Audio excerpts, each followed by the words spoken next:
Là, il s'agit des statuts de la communauté de Savièse, un peu plus d'une vingtaine d'articles qui régissent un petit peu toute la vie communautaire, notamment le parcours du bétail, la gestion de certains biens communs comme les forêts, l'irrigation et la gestion du bis. Aussi ce qu'on fait s'il y a un problème, notamment un problème de rupture du bis ou d'autres choses, comment on doit réagir, c'est intégré à cette réglementation communale. On est en 1447, c'est vraiment la période juste après la construction du torrent neuf. Et les grands bis sont créés, se mettent en place.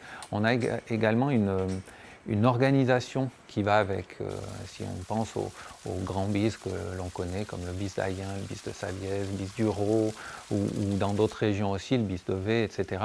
On a toujours une organisation qui paraît déjà bien structurée, des associations diverses de gestion de la ressource eau pour l'irrigation, notamment des consortages, mais aussi des communautés ou d'autres types d'associations, pas toujours définies dans le vocabulaire, mais toujours une gestion collective, donc soit à travers la communauté dans son ensemble, la communauté d'un lieu, donc l'ensemble des habitants et des communiers surtout, et puis d'autres cas où c'est un petit peu plus clairement ce qu'on appelle maintenant un consortage, donc une association potentiellement plus restreinte, une association de personnes privées qui se mettent ensemble, se mettent d'accord pour gérer un bien en commun, avec les droits d'eau qui sont liés à chaque participant, à chaque consort. C'est ce qu'on appelle les ratements. À partir de la première moitié du XVe siècle, on rencontre dans les archives de plus en plus de documents normatifs et puis ça démontre en tout cas une volonté de structurer les choses, de mettre par écrit pour assurer un droit, un usage, une pratique qui peut-être existait très certainement dans beaucoup de cas, existait déjà avant, mais à ce moment-là, on investit plus de moyens, donc on construit des infrastructures importantes, des grands bis, on développe l'irrigation, donc à une plus grande échelle, de manière plus intensive, on a plus de pâturage à irriguer. Donc il y a beaucoup plus d'enjeux économiques et à ce moment-là, on a l'impression que dans les communautés, on a vraiment besoin de structurer les choses afin d'éviter les problèmes. Ou parfois pour les régler.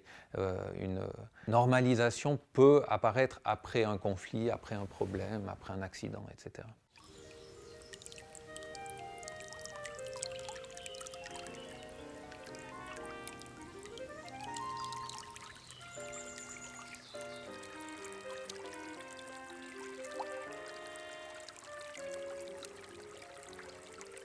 Alors, il s'agit d'un document qui provient du consortage du bis de Vercorin. Il date de 1591 et c'est vraiment un document de gestion de l'irrigation. Un beau document élégant avec une très belle écriture, mais aussi très utilisé, avec peut-être certainement des changements de droits, de propriétaires de droits d'eau, et puis vraiment un document qui a vécu, qui a une certaine utilisation sur la durée.